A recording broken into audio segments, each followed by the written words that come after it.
안녕하세요. 스포츠에라입니다. 사랑하는 구독자 및 처음 보신 분들, 고배당 당첨 인증합니다. 실력으로 보여드렸고 어디 누구보다 정확한 정보와 조합으로 매일 무료로 공유해드렸습니다. 스포츠는 매일 있습니다. 비록 매일 맞춘다고 말씀은 못 드리지만 결국 이번처럼 또 한 번 당첨 나옵니다. 조합은 매일 무료로 공유해드리니 함께 당첨되어 우리은행 같이 갑시다. 첫 번째 경기 메넨글라트바흐 대 장크트 파울리 분석 시작해보겠습니다. 메넨글라트바흐는 이번 DFB-포칼을 시즌 반등의 발판으로 삼으려 한다. 리그에서는 기대 이하이지만 컵대회에서는 충분히 경쟁력이 있다. 특히 홈에서 최근 공격력이 살아났고 초반부터 강한 압박으로 주도권을 노릴 전망이다. 수비 불안한 파울리를 상대로 라인을 높여 빠르게 승부를 보려 할 것이다. 주전 자원 대부분을 투입해 90분 내에 경기를 끝내겠다는 의지가 강하다. 홈팬들의 지지 속에 공격 템포를 계속 유지하며 경기를 지배하려 할 가능성이 높다. 파울리는 리그 17위로 강등 위기 속 이 대회가 부담스럽다. 컵을 포기하기도 어렵지만 리그 잔류를 위해 로테이션이 불가피하다. 전력 열세를 인정하고 수비 라인을 두텁게 세워 역습 한 방을 노릴 것이다. 수비 집중력의 기복이 크다는 점은 이번 원정에서 큰 약점으로 작용한다. 잃을 것이 없다는 점은 변수지만 원정에서는 실점 패턴이 반복되고 있다.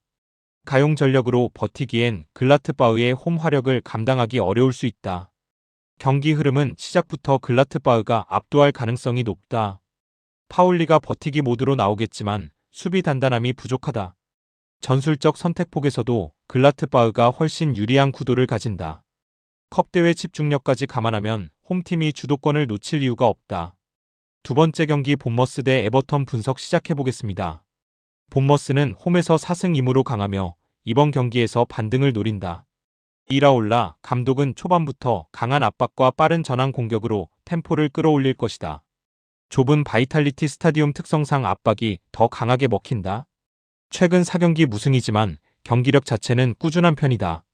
중원과 측면에서의 활동량을 앞세워 에버턴의 롱볼 축구를 원천 차단하려 할 것이다. 승리 시 10위권 재진입까지 가능한 만큼 동기부여도 강하다. 에버턴은 최근 경기력이 나쁘지 않지만 여전히 기복이 있다. 모예스 감독은 롱볼 기반의 단순하고 직선적인 공격을 준비할 가능성이 높다. 압박을 피해 픽포드의 킥으로 곧바로 전방을 공략하는 패턴이 이어질 것이다. 원정에서는 수비 라인이 무너지는 경우가 많아 불안 요소가 크다. 세트피스에서 한 방을 노리겠지만 필드에서 주도권을 잡기는 쉽지 않다. 전체적으로 체력과 압박에서 본머스의 템포를 따라가기 어려울 수 있다. 본머스의 홈 압박은 리그 팀들이 고전하는 대표적인 패턴이다. 에버턴이 롱볼로 버티겠지만 점유율과 템포에서 밀릴 여지가 크다. 세트피스는 에버턴의 몇 안 되는 무기지만 그것만으로는 부족하다. 전체 흐름은 본머스 쪽으로 흘러갈 가능성이 높다. 세 번째 경기 풀럼 대 맨시티 분석 시작해보겠습니다. 풀럼은 직전 토트넘전 승리로 상승세를 타며 자신감을 되찾았다. 레노를 중심으로 수비 블록을 단단히 구축하고 역습 패턴을 준비할 것이다. 이워비 윌슨의 속도는 맨시티의 높은 라인을 공략할 수 있는 무기다.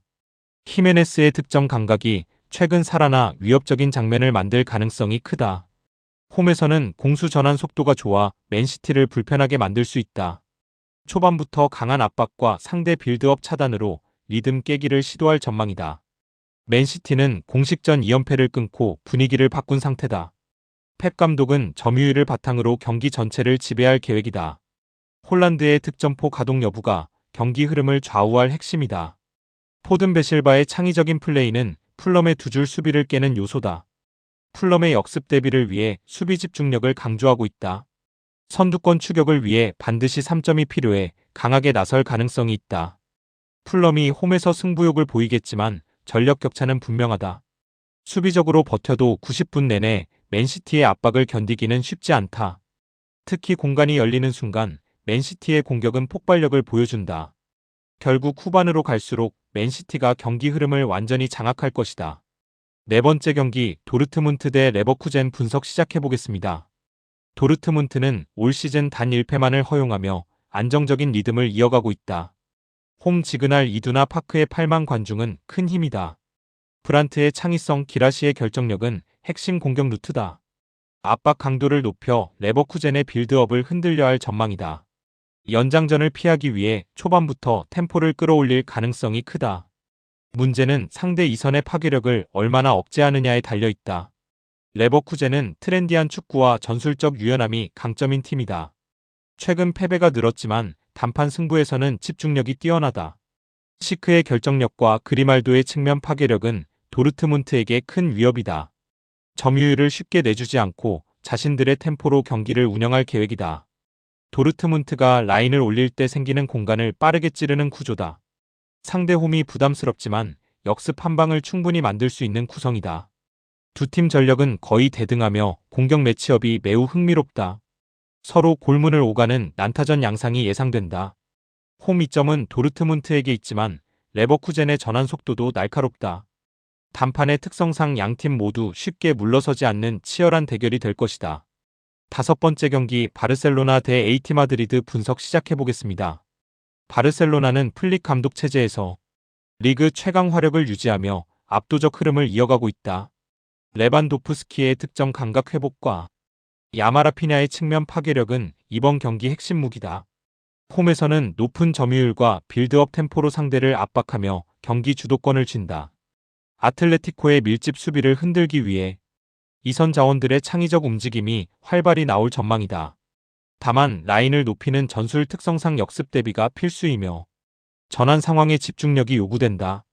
우승 경쟁 확실화를 위해 홈에서 반드시 승점 3점을 노린다. 아틀레티코는 시메오네 감독의 지휘 아래 단단한 수비와 조직력으로 단 1패만을 기록 중이다. 점유율을 내주더라도 두 줄 수비로 공간을 지우며 실리적으로 경기를 가져가는 팀이다. 그리즈만의 천재적 조율 능력과 알바레스의 활동량은 역습 패턴의 핵심이다. 캄프 누 원정 부담은 크지만 상대의 라인 뒤 공간을 공략할 능력은 충분하다. 세트피스에서도 꾸준히 득점 루트를 만들어낼 수 있는 팀이다. 승리 시 우승 경쟁에 크게 뛰어오르는 만큼 동기부여도 상당하다. 바르셀로나의 공격 템포는 분명 위협적이지만 아틀레티코의 수비 완성도도 만만치 않다. 전반은 아틀레티코의 버티기와 바르셀로나의 두들기기가 반복될 가능성이 크다. 결국 창의성이 더 많은 바르셀로나의 공격 옵션이 시간이 갈수록 힘을 발휘할 것이다. 근소한 차이의 승부가 되겠지만 홈 우세가 승패를 좌우할 가능성이 크다. 여섯 번째 경기 뉴캐슬 대 토트넘 분석 시작해보겠습니다.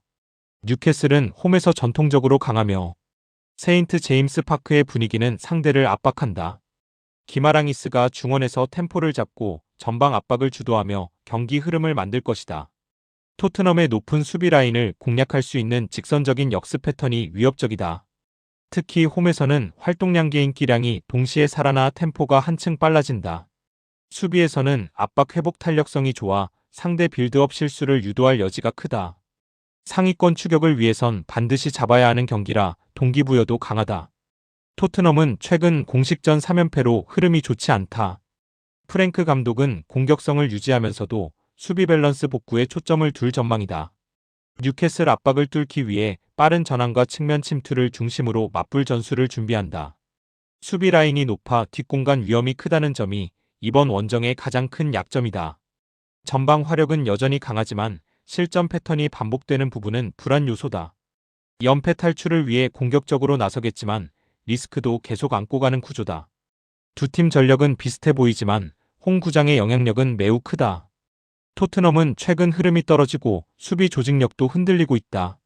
뉴캐슬은 토트넘의 수비 뒷공간을 반복적으로 공략할 가능성이 높다. 난타전 양상에서도 홈 뉴캐슬의 안정감이 한 수 위다.